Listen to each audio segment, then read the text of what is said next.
Bonjour les amis, j'espère que vous allez bien. Je sais pas pourquoi, je sens que vous allez pas être d'accord avec moi sur cet épisode, que c'est peut-être un peu tiré par les cheveux, mais voilà, je me lance. C'est un truc qu'on fait machinalement, des dizaines de fois par heure parfois. On appuie sur le haut d'un stylo 4 couleurs par exemple, sur l'interrupteur d'une machine à café, sur la souris de l'ordinateur ou sur le petit bouton latéral qui verrouille l'écran du téléphone.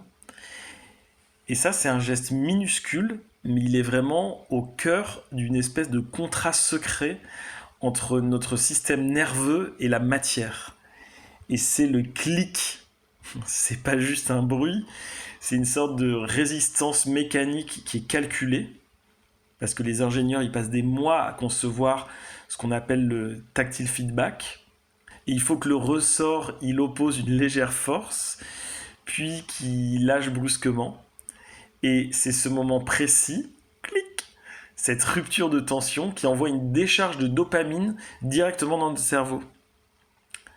Et on a créé un monde de micro-récompenses physiques où chaque pression, elle nous confirme qu'on a encore un pouvoir sur les objets. Le problème, c'est qu'à force, on est devenu accro à cette sensation, indépendamment du résultat, et sans même du tout s'en rendre compte. Et c'est là que je pense que tout le monde va me dire mais non mais c'est bon, je suis pas accro. Après, on est d'accord qu'il y a des sensations comme ça qui sont satisfaisantes, un peu grisantes, mais on n'irait pas jusqu'à dire qu'on est accro parce qu'elles nous manquent quand on les a pas. Mais mais ce sont des sensations qui sont ancrées dans notre moi profond parce que ce sont des milliers et des millions de répétitions annuelles ou voire mensuelles. Et à force, on a fini par transformer toute notre existence en une série de commutateurs, puisque notre cerveau est câblé de cette façon-là et on est habitué à interagir comme ça avec les choses. Et du coup, on clique littéralement sur des gens, on clique sur des idées, on clique sur des achats, et on a réduit la complexité de l'action humaine à un choix qui est juste binaire, qui est on ou off, mais qui est clic ou pas clic. Et cette simplicité, elle est rassurante parce qu'elle nous donne l'illusion d'une maîtrise totale. Dans un monde où tout est flou, où les relations sont compliquées et que notre futur est incertain, le bouton, c'est la seule chose qui obéit au doigt et à l'œil au millimètre près. Et même, je dirais, au dixième de millimètre près. Mais regardez un peu ce qu'on perd au passage. Parce qu'à force de plus interagir avec le monde que par des impulsions sèches, on perd le sens du dosage et de la nuance et de la progression. Et on ne sait plus du tout tourner une molette, on ne sait plus doser un effort. On veut que tout soit instantané, comme le déclic de l'interrupteur.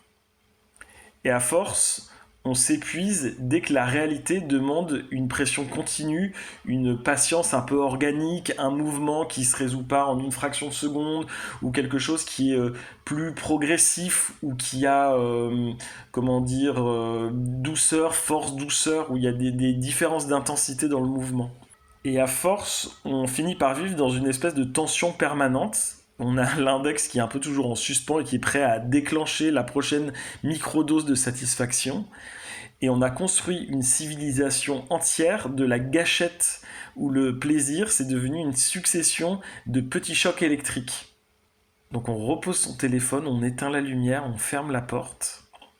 Et à chaque fois, ce petit bruit sec qui ponctue la fin d'une action, on s'en rend pas compte, mais on est en train de fragmenter notre vie en milliards de petites miettes de plastique, de clic-clic et de cliquetis. Et on traverse plus du tout le temps, on le clique et on oublie que la plupart des choses qui comptent vraiment, comme l'amour, la pensée ou le deuil, eux, ils n'ont pas de bouton clic.